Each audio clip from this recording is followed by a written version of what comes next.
are we right now? It feels like things have gotten hotter in terms of more anti-Semitic rhetoric, more actions that have been taken. It just seems like things have gotten hotter, or is that just my perception?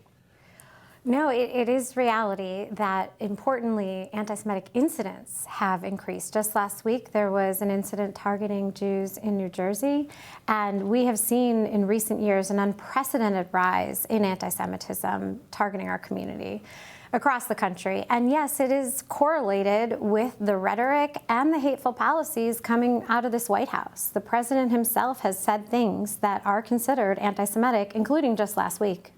What'd you hear last week?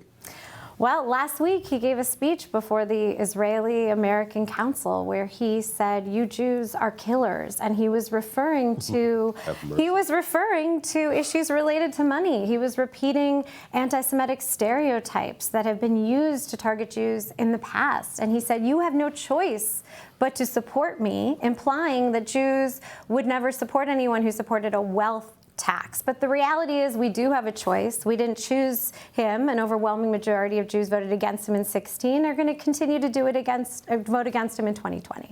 A lot of you are in the real estate business because I know you very well. You're brutal killers, not nice people at all, but you have to vote for them. You have no choice. We know that part, Joel. We know that part of what President Trump's been trying to do on this front in terms of heightening the tension between Democrats and the Jewish community is really been focused on Israel. Right, we've seen him move the embassy from Tel Aviv to Jerusalem. Yeah. He sort of sided up with Bibi Netanyahu as much as he possibly can.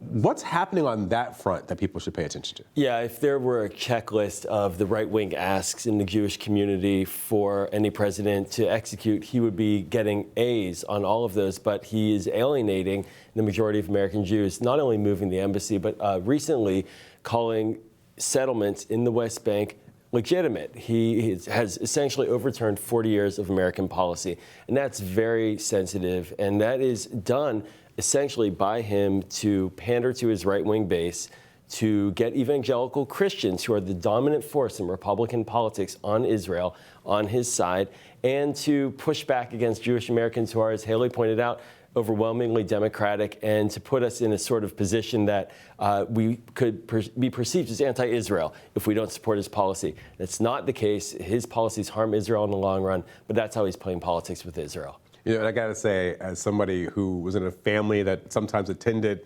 sort of now considered right-wing evangelical churches, what people don't get is the reason they're for this is they're trying to speed along Armageddon. They're trying to get Jews out of the United States. Like that's the religious underpinning of the evangelical Christian support for Jews in Israel. It's to speed along the end of the world. One of the evangelical pastors who attended the president's Hanukkah party last week has actually said fairly recently that all Jews are going to hell. So these are the people the president's surrounding himself with. And their primary objective is the West Bank and the settlement enterprise. And Jared Kushner is a major supporter of settlements. Our ambassador in Israel is David Friedman, is a settler aficionado. He has been designing this policy. It's a pro-settlements policy. It's a pro-annexation policy where Israel is most likely going to move to annex Israeli settlements in the West Bank, and the Trump administration will probably let it go. All right, so on this front, we see Ron Lauder, who's a longtime conservative activist donor. Last week or recently, he said he was putting $25 million into a campaign at the Anti-Semitism Accountability Project, is what he calls it, and that he's going to start looking at anti-Semitism on the right and the left to call it out. But at the same time, he said that Donald Trump doesn't have a single anti-Semitic bone in his body. So, Halie, what are we to make of this Lauder-led anti-Semitism effort? I think all efforts to credibly combat anti-Semitism should be supported. But you can't, on the one hand, say you want to combat anti-Semitism while, on the other hand, either giving a pass to the president or just choosing to ignore the fact that he himself is fueling it. He is emboldening white nationalism in this country. And if you ignore the hater-in-chief tweeting from the White House, you're ignoring the root of the problem. And at the same time, the president then, right after this Lauder initiative is announced, the president signs an executive order where he expands definitions of anti-Semitism, including anti-Israel speech on campuses. And so it just feels like a lot of this is coordinated to try to heighten some differences that may or may not be that stark, particularly on the left, as people consider many of these issues. Jamal, what this executive order does is it has a major, as Halie points out, a major blind spot. It doesn't talk about white nationalism. It doesn't talk about the actual groups who have gone into synagogues. In my hometown synagogue's Tree of Life in Pittsburgh. I grew up in Squirrel Hill. It doesn't talk about those people who are going into those synagogues. It focuses on speech on campuses, people who are critical of Israel, people who support boycotts of Israel, and seeks to do what the Congress wasn't willing to do, which was to pass a law allowing for penalties against those who support BDS. The Congress didn't go there because there are major civil liberties issues, but President Trump wants to go there and muzzle speech on campus and use that as another wedge to say, see, liberals, progressives, they don't support Israel because they're critical of Israel. And that's not the case. Anyone who goes to a Hanukkah celebration coming up is going to hear a lot of diversity. There are some really harsh critics of Israel in Israel right now, running against Prime Minister Netanyahu, but it's done to try to quiet the critics here and gain a political upper hand. And there's a question on the table also about, I guess, nationalism, affinity that gets called into question with this executive order. Am I getting that right? Well, there was a lot of confusion about that. It was mischaracterized before we all saw the text of the actual EO. But the reason that people were so concerned about those initial reports is because look at the person that's implementing this. The president himself has given Jews a cause for deep concern. 73% of Jewish voters feel less secure today than they did 2 years ago, and over half blame Donald Trump for that. So any notion that he was going to characterize us in the way that he shows was really concerning. But in reality, the text of the EO itself doesn't fundamentally change the definition of who Jews are. But our biggest issue of it was that you can't separate the message from the messenger. He can't be both the fireman and the arsonist. And if you listen to his own words, they would be characterized as anti-Semitic according to his own executive order. And these are the words that he repeated just days before signing it in this political stunt of a Hanukkah party. So he has no credibility on this issue. Yeah, what he said, it was publicly, you won't vote for me, or well, you don't like me, but you won't vote for the other person because you like your money too much. And the executive order, it really goes at speech, and it goes at the idea that essentially people of color, people who are progressive, people who are critical of Israel, they are not to be trusted on questions of anti-Semitism.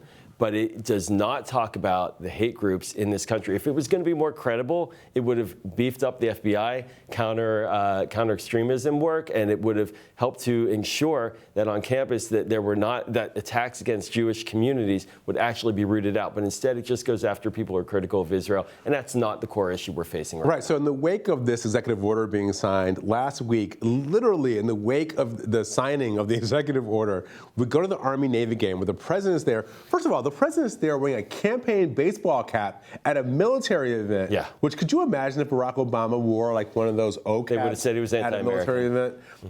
Anyway, that's a side issue here. But the president of the United States goes to the Army-Navy game. At that game, we see people flashing what's assumed to be white power symbols. There's some question that they may have been rooted in something else, but it's clear that online there's a growing trend of people using the upside down OK sign as a way to signal their interest and affinity into white nationalist rhetoric. So the president on one hand is saying he wants to tamp down campus anti-Semitism speech. On the other hand, he's at a campus event or at an event for schools with the military, who he's also trying to court and directly courting the military over their over the higher-ups, over the generals and admirals in the military. It seems like he's going to be caught in a vice here. Do they punish these students for this kind of behavior? Or does the president do what he did with the SEAL officer and let him off the hook because he's trying to court them? It just feels like this president is going to be caught here. Yeah, I mean, I think that this is not only a symbol of hatred, but it's a symbol of what this president has legitimized. You know, going back to Charlottesville, when he equated neo-Nazis with those peacefully protesting them, or the fact that he surrounds himself with people like Stephen Miller, who have ties and have been exposed as aligning with white nationalists. This hatred Stephen Miller, start. Seb Gorka, I think Breitbart might be included. Not Steve Breitbart. Bannon, right? Yeah, I Steve mean, Bannon, this kind of hatred didn't start with Donald Trump, but it has no question been emboldened and legitimized. So what the Navy decides to do about these cadets, that's up to them. But what the American people need to do is vote this guy out of office in 2020. We don't accept this kind of hatred, and we can't let it go on. And those who share these views of these extremists who want to target not just the Jewish community, but so many other communities, we need to work together to get them out of office. And I'll tell you, that's the kind of white nationalism, and that's the kind of anti-Semitism that he can live with. He's okay with that kind of anti-Semitism. He's shown it time and again. What I found most unsettling about the executive order last week when it was rolled out is that Jared Kushner wrote an op-ed in the New York Times, and he actually had the audacity to use the Holocaust in his op-ed as justification for clamping down on critical of Israel speech on campuses, yet has said nothing about Nazi symbols being flashed at the Army-Navy game, about a Facebook post with a Nazi, an actual Nazi, on a DoD website commemorating the Battle of the Bulge just came out today. There are things happening right now, and signs coming from the White House give permission to the haters in our society, and this executive order doesn't do anything to address that. So I just got to ask you a political question before we get out. Should Democrats be worried at all that the president's going to make an incursion into the Jewish community and be able to break apart what has been a pretty long-standing relationship between the Democratic Party and most people in the Jewish community? You know, I mean, Haley's the expert on the Democratic insides and outs. I'll just say from where I sit, we're going to have the numbers on the votes. But that's not necessarily what he cares about with Israel policy. Now, he may slice off some voters here or there. He may get some big donors out of this. Certainly, his number one donor, Sheldon Adelson, who is Benjamin Netanyahu's biggest backer, and I'm sure that he'll do well there. But he's really playing to a different crowd, and he's playing to ramp up his evangelical base. Despite what he has said, what he himself has claimed, the reality is that he's actually lost Jewish supporters from the Republican Party. If you look at the numbers from 2014 versus 2018, they've actually been halved. So we're confident, though nothing can be taken for granted, of course, we're going to work hard, but we're confident that the Democratic Party will continue to be the political home of the overwhelming majority of Jewish voters. Jewish voters care about a wide range of issues, and on nearly every issue, our values are not aligned at all with those espoused by Donald Trump. He's betrayed our values. I got to say, as somebody who looks at this and does see what's happening at the border with kids in cages, we see the rhetoric that's just taking place about people who are different. We see what's happening on the anti-Semitism front. The president, it feels like, has created an environment, and certainly participates in an environment, if he didn't create it, participates in one where all these emotions are ramped up in a way that feels very dangerous as we go into another decade. It's an intentional tactic for him to gain power politically. This is intentional, and I don't think he's going to turn down the heat for the next year. Thanks for watching Hill TV on YouTube. Be sure to click subscribe and hit the bell so you know when we post new videos. And head to thehill.com for all the latest political news.